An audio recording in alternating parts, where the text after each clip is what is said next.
Hi guys, it's Mary. Welcome back. Today I'm just putting on my makeup and rambling, talking about what we did for Easter dinner, a restaurant we're going to have to say goodbye to, and then somehow we got on this subject of school and corporal punishment, and I don't know. It's a lot, right? But if you want to join in and watch, I'd love to have you. Before we go on, let me just get the elephant in the room. Elephant. That always reminds me of the girls when they were little in this play they were making. And one of them was doing this. And I'm like, what are you doing? She said, it's an elephant. I guess that was the trunk. These are from Pacifica. These I bought. Pacifica sent this to me. I was doing all my skincare, watching a show, and put these on. Not even thinking that I was coming in here to film. I'm not wasting them. They're my last ones until I order more. So we're just going to talk funny with white strips on. And I cheated. I'm pulling in this NYX Glitter Glue into this Wasted Again in GlitzyFritzyVille basket because I just want to see if I go lightly, will it hang on to some of the more sparkly shades in this palette, but anyway, as I'm filming this, yesterday was Resurrection Day, and we went to the Iron Skillet to have a family dinner. It's almost like the Copper Kettle in the way of food, not the presentation of the restaurant. The Copper Kettle is someplace that we have gone for, gosh, I don't even know how many years now. Every single year for my sister and my birthdays, because her birthday is at the end of February and my birthday is at the beginning of March. So every year, you know, for, gosh, I don't even know, 20 years or more, I don't know. We have gone there, my mom, dad, my sister, and I. And most times my aunt comes too, but there have been occasions when she didn't for our birthday lunch.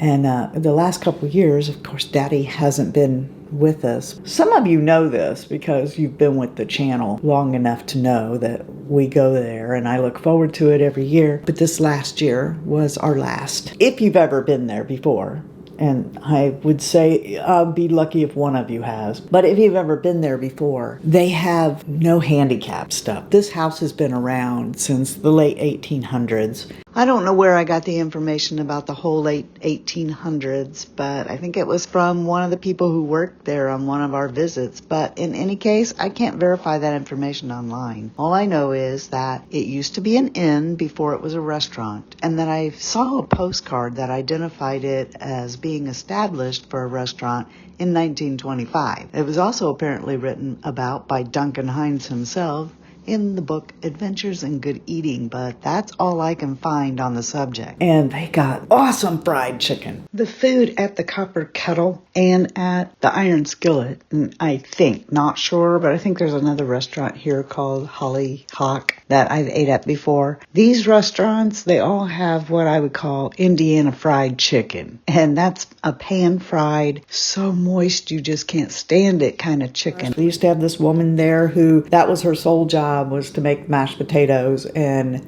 she used real cream and butter in them, and just so good. The point is that this last time was really hard for Mom. So it was kind of sad this year. We realized that we weren't going to be able to do this anymore because it's just too hard, and I'm telling you, if you ever want to go there, don't go there if you have someone in your group that is, you know, handicapped because they don't have any ramps. They have these steps you have to go up. I'm going to say about 5 or 6 after you conquer the one that goes from the street, because you're going to drop the person off at the front door, right? So first they have to make it up that steep curb. And then after that, they have about 4 or 5 steps, which there's a handrail, but it's, you know, it's just really hard and dangerous. If you need a walker or you have a cane, you're probably going to have a hard time with the steps. And then, of course, the house is old. You know, when you're in a really old place and you walk and every step is like creaking, sagging and stuff because of the years and everything. Well, that's how this house is. So if you're not steady on your feet,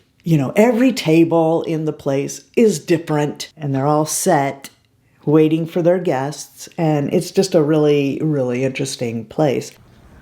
Okay. The last trip.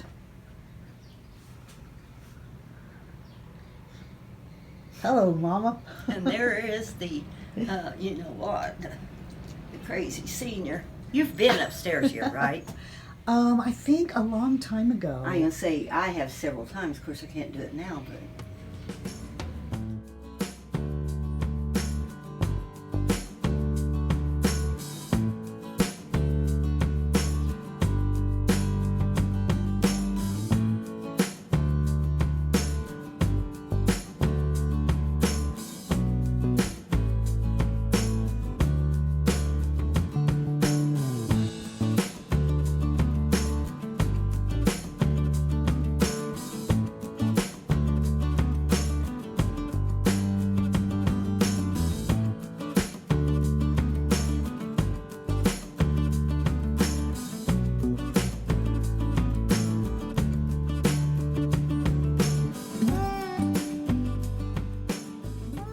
Best hometown cooked food that you could ever want. And the iron skillet is kind of the same way. Right down to how they cut their chicken. You know how you get a chicken breast, how they cut them now with the rib piece in. This is like your great-grandmother did on the farm.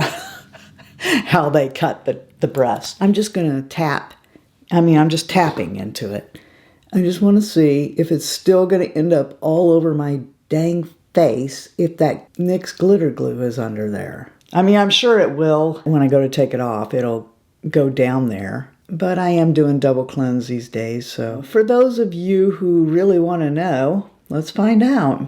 Are we still going to have glitter if I just use a tiny bit? There we go. That's as modest as I know how to be. And I'm fighting the urge to get more and really pack it on there because you know that is my jam and doing this ain't. But see, I can see just from blinking, it's already going up here on where my skin lays down.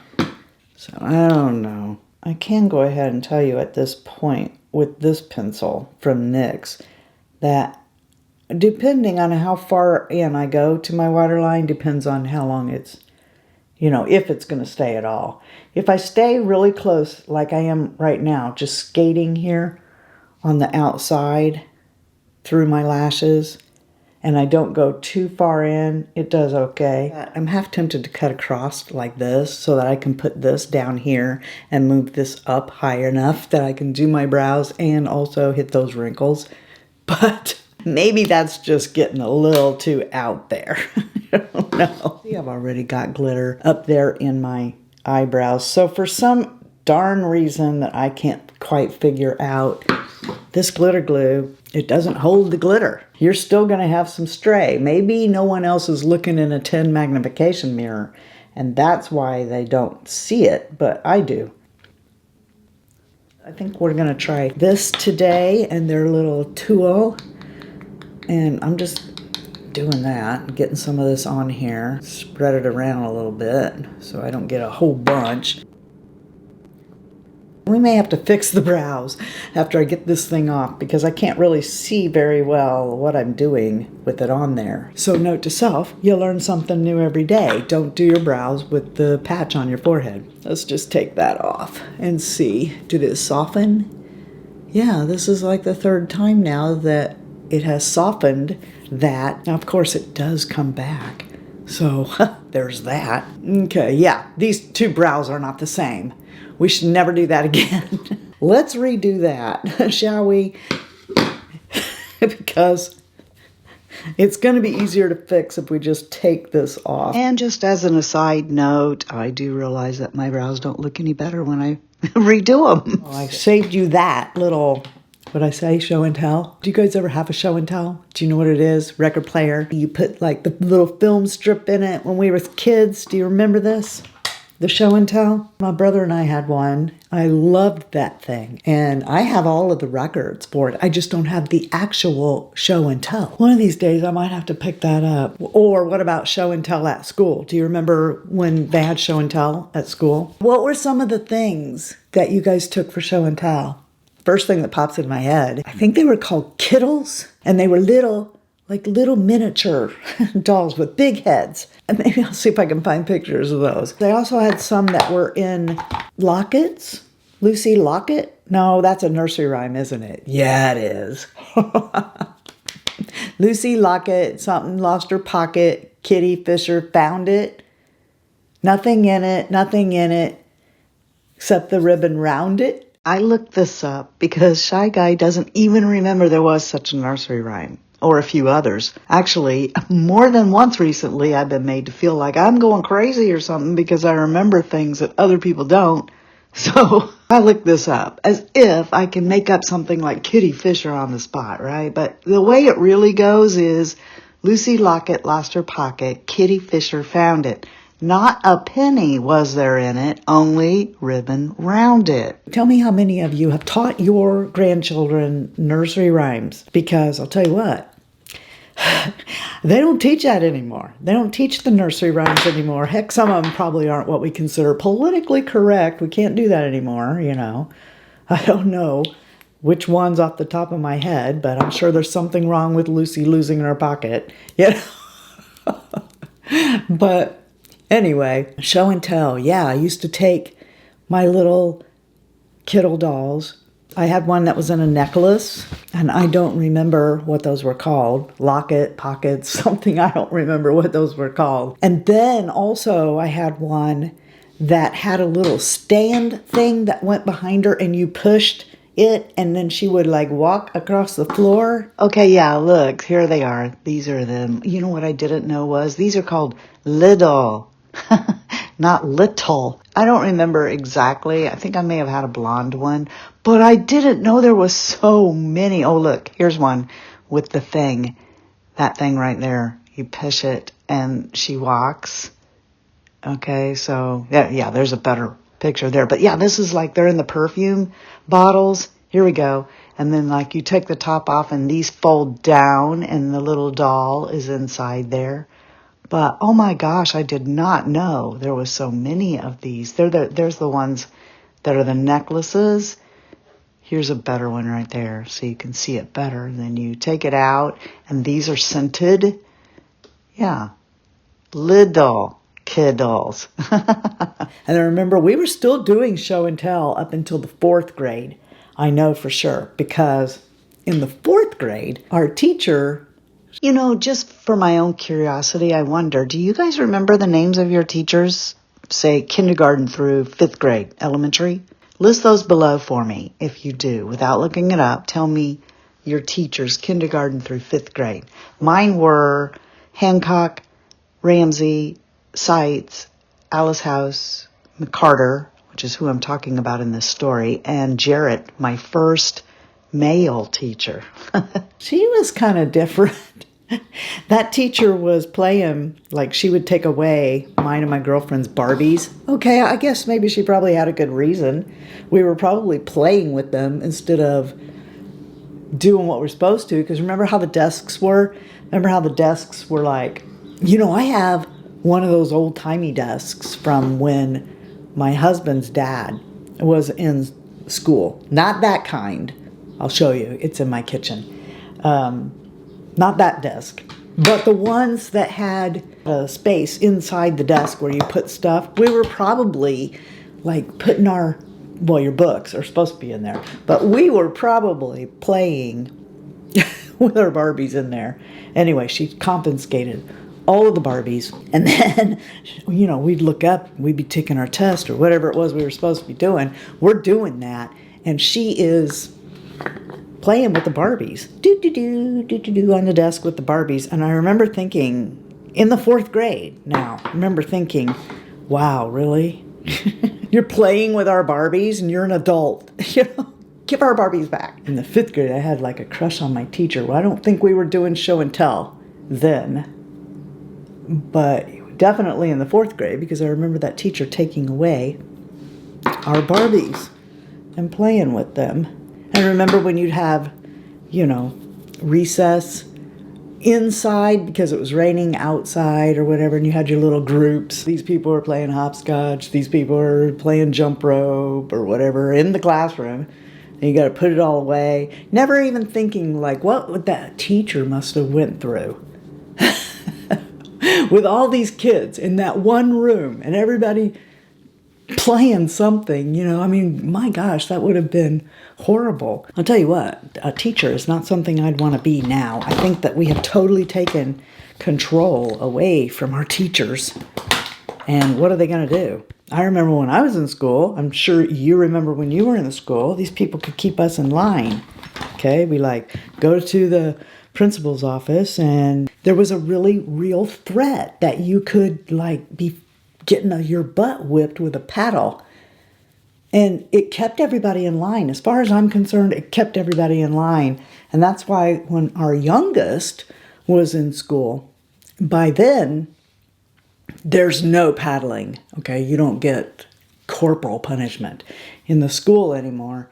And they could not keep my youngest son, even our youngest daughter. I can remember getting calls and having to leave work and go get her because she was in an open concept school. That's not the place for that child.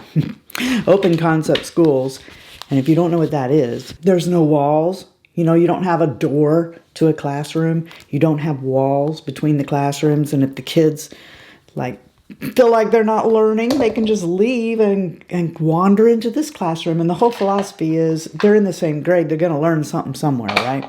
I'm looking for my fan brush in case you wonder what I'm doing. But that was not a good thing for her because she would wander off into another classroom and do things that were disruptive, you know. Can't imagine where she would get that.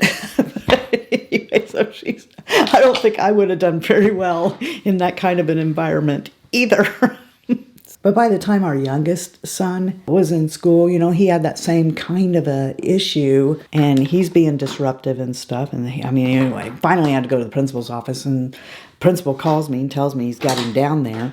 And I'm like, wow, remember the days when you could just take the paddle and whip their butts? He said, I still can if you give permission. I'm like, whip that boy's butt then. And of course, it killed me because he let me do that over the phone, you know, be present over the phone I could. And I'm like, okay, but it hurt me. It hurt my heart so bad to hear. I'll tell you what, that he never ever had any issues after that. And we had never had to whip him. When I say that, I mean, you know, a spanking, spare the rod thing, right? Okay. Not abuse. Now, for anyone out there listening to this and feeling like I need a lecture and timeouts, etc., know that we always believed that you exhaust every option possible before actually resorting to a spanking. And I can count the times that our kids had to have an actual spanking. Usually just the hint of it was enough to do the trick. But I do believe that part of what's wrong with our kids today is the sparing of the rod, as the good book says. And you know that guy, the principal, the guy who spanked his butt with the paddle? He just hit him on the bottom with his paddle once, and that was all it took. To this day, my son loves that man. He was his favorite at that school. When it came time to graduate from that elementary school, that's who he went to, that's who he missed, that was his favorite person. The person who actually set him straight. I'm going to go do my hair. I'll be back to tell you hello and goodbye for my intro and outro. And I won't have these strips on my teeth. That lash serum, when you blink, it gets on your lower lashes too. Okay, so really regretting putting the mascara down there today. And especially with that NYX pencil, which, like I said, because I have to come out more than in with it, I get really dark under there. Anyway, I wanted to tell you to share your stories below. If anything I said made you think of anything from your childhood, I'd like to know. Have you ever ate at the Copper Kettle or the Iron Skillet? If so, what do you think of their food? Hope you guys know you're the best part of the Fritzy family. I look forward to seeing you each and every time. And I wanted to let you know that if you're not feeling blessed, not having a blessed day, the way you can turn it around is to go be a blessing to somebody else. And until next time, love you, see ya, bye, and I'm out. And one of them was doing this, and I'm like, what are you doing? She said, it's an elephant. I guess that was the trunk. Do do do do do do do do do. Do do do do do do do do do. Some of you don't even know what I'm doing. That's the elephant walk. I still fall on my face sometimes, and I can't color inside the lines, 'cause I'm perfectly incomplete. I'm still working on my masterpiece, and I've never noticed before, and who cares really, right? PETA, you idiot. Now you done did it. Your brows got no game. We gotta wipe them off, 'cause they're nothing alike. You could have said same. Okay, now you done did it. Your brows got no game. You gotta wipe them off because they're just not the same.